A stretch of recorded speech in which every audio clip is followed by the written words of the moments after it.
We're going to put Gabe in the hot seat right in the middle. Alrighty, thank you, gentlemen, for being here. So we promised you 3 members of Congress. As you can see, we only have 2 up front here. That's because I was told that Congressman Bresnahan from Pennsylvania didn't want to be outnumbered by 2 Coloradans on the panel. So what we're actually going to do is he's running a little bit late. Congressman Hurd has to leave a little bit earlier. So we're just going to swap him out halfway. No one's going to notice, right? There you go. Well, we're making up with quantity with quality. Maybe you tell Congressman Bresnahan that Congressman Hurd said that. That'll be your parting message as you leave. There you go. All right, well, I'd love to dive just straight into it. Obviously joined here by Congressman Hurd from Colorado's 3rd District. I'm meritably obliged to say that's the most beautiful district in the country because my wife is from there. But it also really is. I don't know if you've been there, but it's just an absolutely stunning district. So thank you for being here, Congressman. And also Congressman Gabe Evans from Colorado's 8th District, a true energy powerhouse in the state. So I want to start by asking you, as 2 freshmen Republican members of Congress, you've made energy one of the issues that you focus on since you've come to Congress. And starting with you, maybe Congressman Hurd, would love to have you talk a few minutes about why this issue matters so much to you and why you've decided to prioritize it. Sure. Well, thanks very much for that question. First, it's great to be here with you. Thank you for all that you do for energy, for creating economic opportunities for folks across the country, including those in rural America, like those that I represent in Colorado's 3rd District. You're exactly right. Colorado's 3rd District is basically all of western and southern Colorado. It's geographically half of the state. It's actually larger than the state of Pennsylvania in terms of its land mass, and we are very natural resource rich. And my fundamental why for running was because I felt like rural America is in many ways being left behind, and our greatest export has become our kids. They grow up and they leave and they don't come back. One of the fundamental ways that we can keep people in rural America and grow our economy, create more good-paying jobs, is by supporting the energy industry. And bad energy policy effectively operates as a hidden tax on every single American, and particularly those in Congressman Evans in my district. It's a bad regressive tax. And so my fundamental reason for running was to create economic opportunities in rural America, and energy plays such a key role in that. And it's not just the cost of your electricity bill, it's also the cost of filling up your gas tank, it's the cost of the groceries that you put in your grocery cart. Bad energy policy flows through across the economy. And so my fundamental why was to create economic opportunities in rural America, but focusing on that energy piece and working I'm on the Natural Resources Committee, but working with colleagues like my friend Gabe here, who's on Energy and Commerce, in advancing solid, thoughtful public policy that creates economic opportunities, that promotes economic security, national security, and opportunities for rural Americans like those that I represent. Awesome. Thank you, Congressman. Congressman Evans?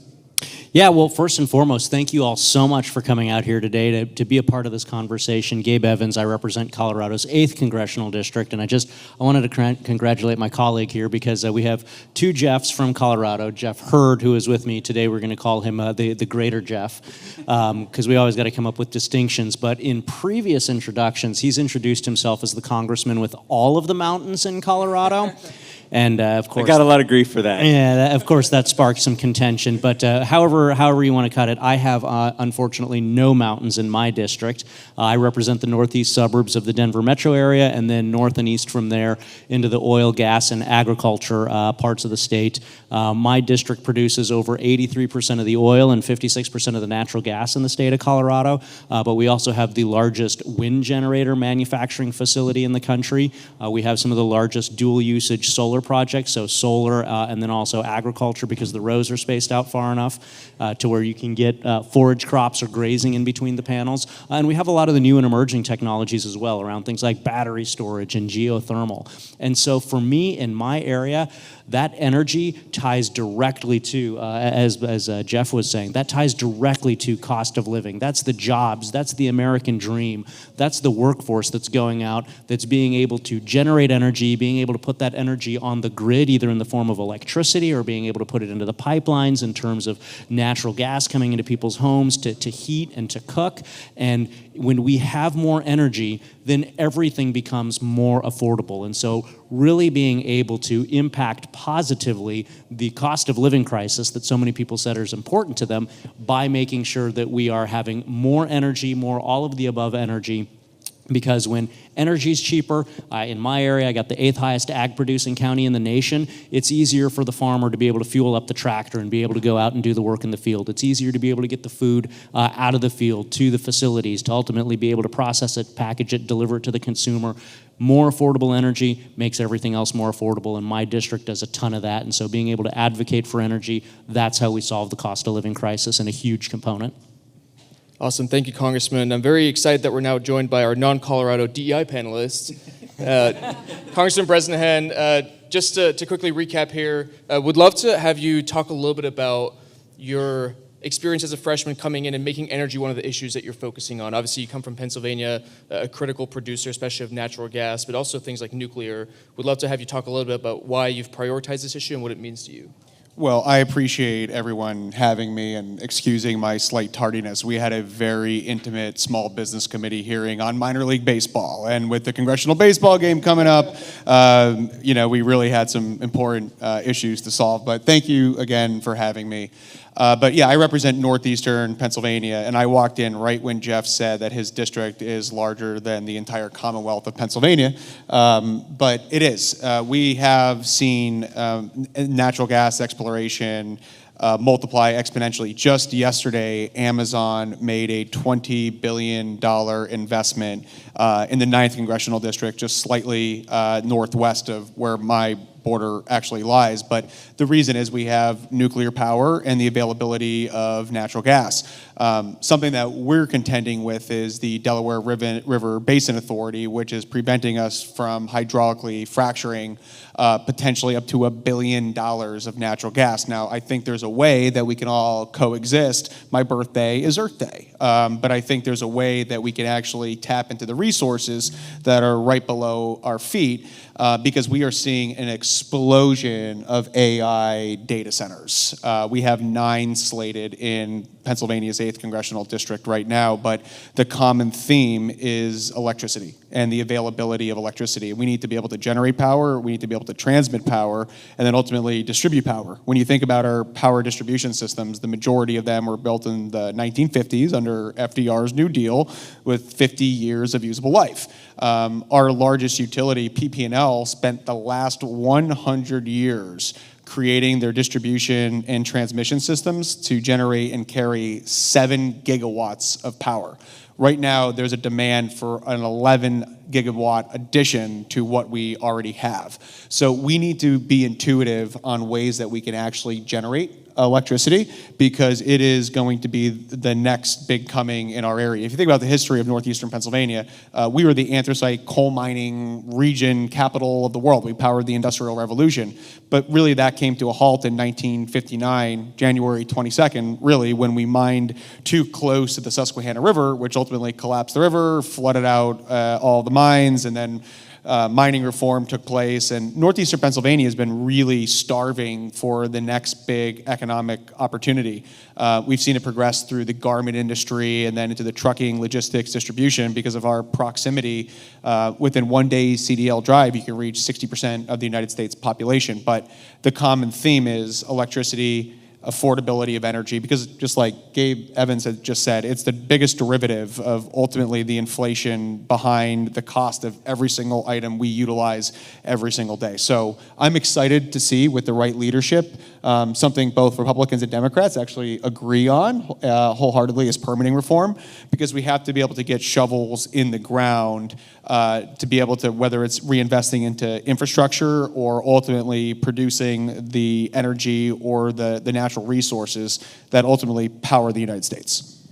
Chris, could I also just quickly chime in? I think Rob and Gabe had great points about affordability and also capacity with the AI generation coming online, but also reliability is something that we need to make sure when we're talking about energy and making sure that our energy resources and the generation stack and the dispatchable resources that we have are adequate. That reliability, I think, is a key part of this equation. Just making sure that when we look at our energy mix that we are, yes, looking at capacity, we're looking at affordability, but also reliability. And that's an important part of, I know, the work that you all are doing as well, is to make sure that we have those, and safety also. Those components are core parts of a successful economy and our energy in the future. Yeah, it's just really cool sitting up here with the three of you as freshman members of Congress. It's clear to hear how passionate you are about energy. You're three of the youngest members of Congress, which admittedly is not very hard, but still something worth mentioning. And some panelists earlier were remarking about like the fact that 5-10 years ago, this was just not a topic that was all that exciting to people. But now with AI and load growth and just the importance of competing with China, everything that's happening, people now know what permitting reform is. Like it's just a really cool time to be a part of this, and the three of you are really leading on that. Congressman Hurd, I know you have to leave in a few minutes, so I want to make sure that you have another chance to talk a little bit about your district. You have large portions of public land, obviously. You have massive mineral deposits in the district, including things like uranium, which was something that was talked about earlier today. One of the things that's really important about energy is not just kind of the actual energy, but it's also the public lands and how you get the energy, the minerals that go into it. You recently introduced the Productive Public Lands Act to make fuller use of that. So I'd love to have you talk a little bit about kind of the intersection of public lands and energy production. Thanks, Chris. And Rob, with you mentioning, or Chris, you mentioning the young group here, I just realized I'm the oldest guy on this panel. Oh my gosh, I'm at that moment. Some of you, I'm sure, have had that as well. When you're on a panel and you're like, I'm the oldest guy on this panel. So here I am in that situation. Yes, public lands is important, and making sure that we fulfill the multiple use mandate of the Federal Lands Management Policy Act of 1976 is really important. We can responsibly recreate and balance conservation, energy, ag, recreation, all of those things on our public lands. And the 3rd Congressional District of Colorado is a perfect example of that. Yes, Chris, you are right. We have one of the largest uranium deposits in North America in my district, the Uravan Mineral Belt, not only for energy, but also critical minerals, rare earth minerals, critical minerals, rare earth elements, also in the public lands that are in my district, and also as you go further west into eastern Utah, making sure that we harness the amazing capacities that we have in our public lands in an environmentally responsible way. And what I tell I'm a conservationist, and I do believe that we should leave the land better than improve the environment and make it even better than it is now. And I think we can do that with responsible energy development, with responsible resource development. And what I tell my friends on the Democratic side of the aisle is if you genuinely care about responsible energy development and lowering global greenhouse gas emissions, you ought to support getting as much energy out of Pennsylvania and out of eastern Colorado and out of western Colorado as possible, because we do it better than anywhere else in the world. And having that responsible public lands policy is a key part of that. I'm proud to support the Productive Public Lands, which you're right, reverses some, I think, short-sighted Biden-era resource management plans through the Bureau of Land Management in western and southern Colorado, and in other places also, Oregon and I think Wyoming as well. Making sure that we have that right balance is something that's really important. And so when it comes to public policy, that's something that we're working on Natural Resources Committee to make sure that we strike that right balance and genuinely there's a quote, last thing I'll say, there's a quote that's in the House of Representatives above the Speaker's die that really resonates with me, and it kind of gets to what you're saying, Chris, and I think of what we're trying to do in Congress. The quote's from Daniel Webster. He was a congressman, I think, in the 1820s, among many other things. And the quote, if you look at it, it's high up there. It says, "Let us develop the resources of our land, call forth its powers, build up its institutions, promote all its great ideals, and see whether or not in our day and age we can do something worthy to be remembered." That first part of developing the resources of our land, I love that. That's what we're talking about here, promoting all its great interests and building up its institutions. We have a real opportunity to do that in Congress, and I'm excited to be a part of that with great colleagues like these guys. This is part of our freshman class in Congress. We have a great freshman class. And I think there are a lot of reasonable folks on the other side of the aisle that we can work with as well. Just like Rob was saying, permitting reform, public lands use, we can find that right balance. Sorry for that rambling. But that rambling comes from a recovering environmental lawyer? Is that what you... at energy one point, lawyer. Energy lawyer. Energy so lawyer. You're talking to where the rubber truly does meet the roads. And so being able to speak from a position of authority, and I think it goes and suggests the mindset of the freshman class here, that we all have our heads screwed on right. Yeah, so you really were doing this before it was cool. That's awesome. That's right. Feel free to leave if you need to leave. I'm not sure when exactly your time's up, but Get the signal. All right, there you go. We'll wait for a staffer. Obviously, a lot of what you said is relevant, I think, very much for Colorado's 8th District as well. I believe you guys have probably the cleanest molecule in the country in terms of your extraction and production there. There's over $1 billion of clean energy investments that have flowed into the district in the last few years. You have advanced manufacturing. You truly kind of an all of the above story that's happening literally miles north of Denver, like just right near the city. So we'd love to talk a little bit about what you're doing in Congress to help unleash those resources and to bring back this kind of new era of American reindustrialization. Yeah, great question. We have an interesting situation where there's not many other places in the United States where you have a major population center co-located with a major energy-producing region just because of the geology of the area. And so we've kind of touched on it, but one of the things that I want to draw out a little bit is what Jeff said and what Rob said. We make the cleanest, most environmentally and socially responsible energy anywhere else on the planet. And states don't operate in a vacuum, they operate in the broader nation. Nations don't operate in a vacuum, they operate in the broader world and the broader international community. And so if we are not making energy in the United States, it's going to be made in other places, and the industries that need that energy, like AI, like data centers, like cryptocurrency, like everything that's on the horizon in our new and modern emerging technologically dominated society, all of those things rely on energy. And so if we don't have the energy to manufacture those things and to lead in those things in the United States, that doesn't mean it's not going to happen. It's just going to happen in other countries like China that do it with dirty coal and outright slave labor. And we, unfortunately, still get the negative consequences of that, not only from a national security perspective. I spent 12 years in the Army and another 10 years in law enforcement, so that's something that's very important to me. We have to maintain our position of global leadership from a national security perspective, but we also get all of the pollution from China and from other places that don't have the same environmentally and socially conscious guidelines that we have here in the United States. The statistic in Colorado's Front Range is about 70% of the air pollution in Colorado doesn't actually originate in Colorado. Only 30% of the air pollution in Colorado actually originates from Colorado sources that can be influenced by the state of Colorado. In fact, if you talk about like ground level ozone and then the ozone precursors, volatile organic compounds, things of that nature, the federal standard for ground level ozone is 70 parts per billion. 9 parts per billion along the Colorado Front Range come directly from China. We have satellites, we can track this stuff, we know where it comes from. And so you're talking, somewhere around 13 to 15% of the air pollution in terms of ground level ozone along the Colorado Front Range doesn't originate not just outside of Colorado, but it's coming from China.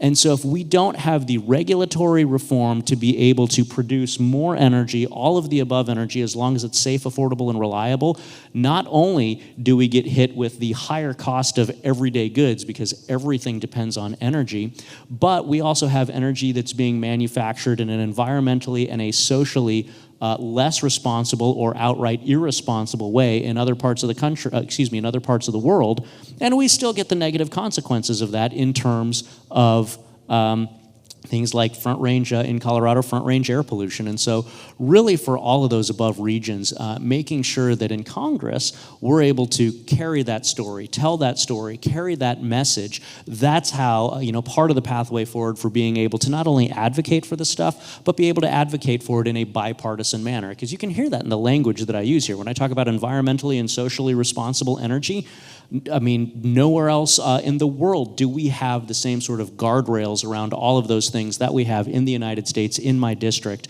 And that's the stepping stone for being able to build that bipartisan coalition of support to be able to ultimately deliver good policy like permitting reform and like the pathway forward to be able to onshore and bring back a lot of this energy production and then the subsequent manufacturing jobs and lower cost of living through economic prosperity that's powered by energy. Awesome. Did you get the signal, Congressman? You have to go. Oh, thank you. Give it up for Congressman Hurd.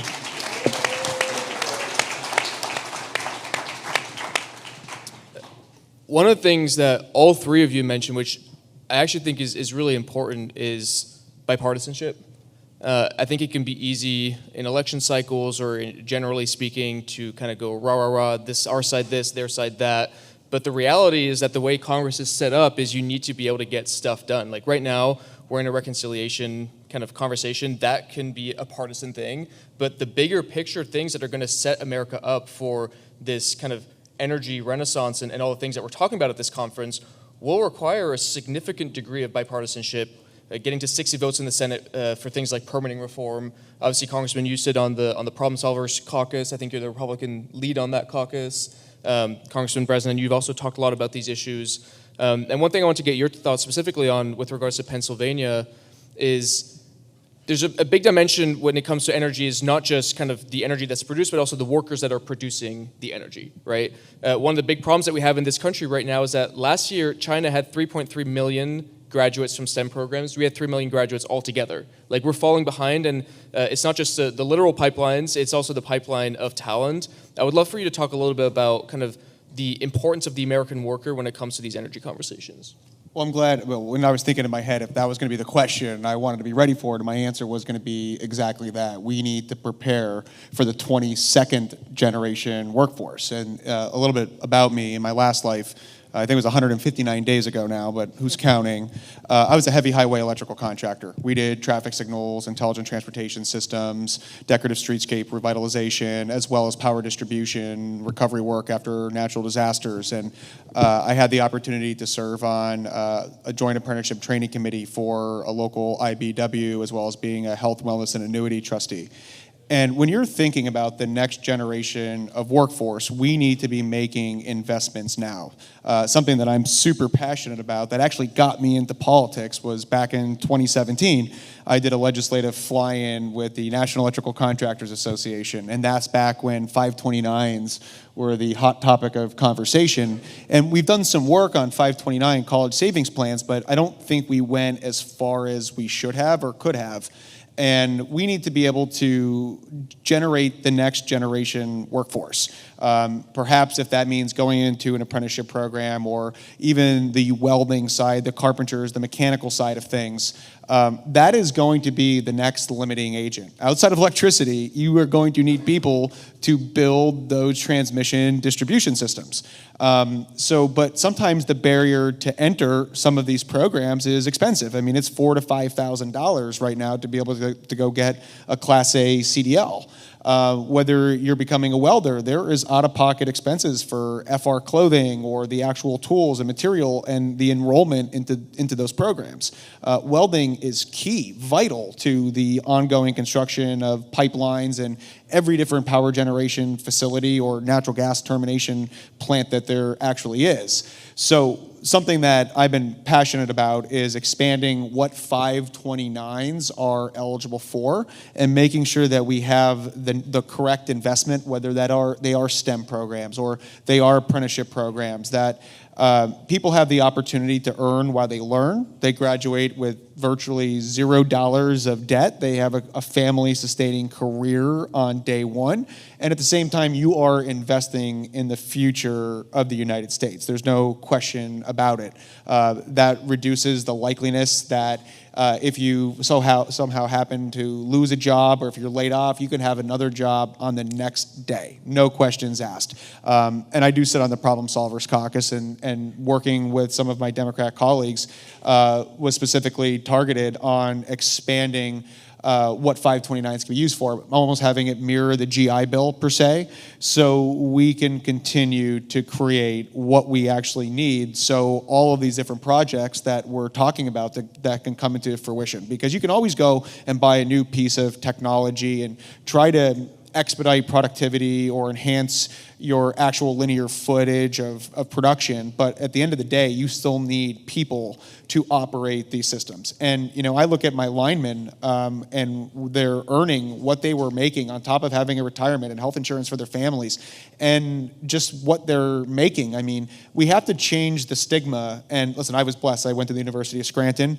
and was able to get an education. It was a contingency on before my grandparents would sell me my family business. I had to have a 4-year college degree from a university of my grandmother's acceptance. University of Scranton checked that box, which again I wouldn't have traded anything for the world. To whom much is given, much is required. Ultimately, I think what drove me to run for Congress. But if we don't have where the rubber meets the road, that next generation of worker, this is all for nothing. It's just such an important point because, like I mentioned earlier, like a lot of people think it's just like energy. It's like, what you get out of the ground or whatever you produce, but all the people and the systems and logistics that go behind that. I think a really good example that we saw is with the Vogtle 3 and 4 reactors that were brought online. Like Southern Company kind of literally had to reinvent some supply chains that America had lost. And again, it's not just the nuclear engineers, it's also the welders and the construction workers. There's just so many different elements of that conversation. And I'm curious both of your thoughts. And I think this is like a pretty legit question, which is, what's the role of the federal government in doing some of this, right? Like, as opposed to state governments or just like having the private sector lead it, like, what can you guys in Congress be doing to help invest in that next generation of the American workforce? I have a 5-word answer: get out of the way. I think the federal government needs to be able to walk and chew gum at the same time. And when we should not be viewed as adversaries here. It shouldn't be you versus us. And I see it with our local DOTs and our local regulators. And there's a responsible way that we can be good stewards of the environment, but not alienate any form of productivity. We have to be viewed as a partnership, not you versus us or us versus you. And the 11 words you never want to hear: I'm from the government and I'm here to help honest. And I mean that, because I was a DOT contractor. And there's always a bad apple that'll spoil a bunch, but let the private developers, give them the guide rails, allow them to produce, and ultimately make life more affordable for each and every one of us. Any thoughts on that? Yeah, I mean, Rob pretty much hit it on the head there. Get out of the way, and we all know the scariest words in the English language are, like you just said, I'm from the government and I'm here to help. And the biggest thing that I hear from my job creators, from the people that are engaged in this space, is the regulatory burden of trying to do anything in the United States. I'll give you a specific example, I guess not directly related to energy, but that just highlights how hard it is to build, to manufacture, to create anything in the United States these days. Front Range of Colorado, as the saying goes, whiskey's for drinking, water's for fighting, because we just don't have a lot of water. You get about 11 inches of precipitation a year along the Colorado Front Range. And so having the ability to store water is critically important. There is a dam up in the mountains to the west of Denver, existing dam, existing reservoir. And so the thought was, let's raise the height of this dam at an existing location. If the dam's taller, it's in a mountain valley, you're going to be able to store more water in there. Least environmentally impactful way to go about increasing your water storage.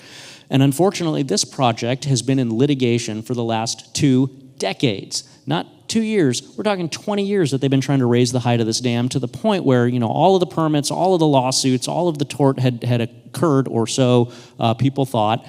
Construction was beginning. Concrete was literally being actively poured on this project. And then somebody somewhere was able to go get an emergency stop work order from a judge. And now we're just in the space of not understanding the physical constraints of, if you're pouring concrete, you kind of got to keep pouring the concrete so it adheres to itself appropriately. And so being able to do permitting reform and reform in the space of judicial review, so that, yes, of course, everybody gets their voice heard, but 2 decades to gum up the works to where we can't build or manufacture something as essential as a dam to be able to store more drinking water for the growing Front Range of Colorado. At what point do we say enough is enough? Or, as somebody mentioned earlier today in a I forget where it was, but they said this is akin to the Roman Empire in its last days. They're under attack, and the final emperor calls, mobilize the legions, and unfortunately, with the barbarians at the gate, the answer comes back, sorry, you can't mobilize the legions, you don't have a permit.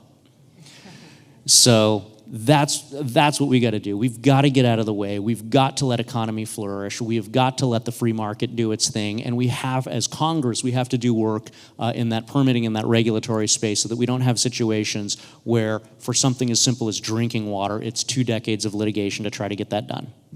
Awesome, thank you. We only have a couple minutes left, so I want to end on this. I know when it comes to energy, people typically have their kind of favorite policy area or their preferred energy source. I'd love for each of you to maybe spend about 45 seconds to a minute just talking about what is, from your perspective, the most kind of underrated topic within energy today.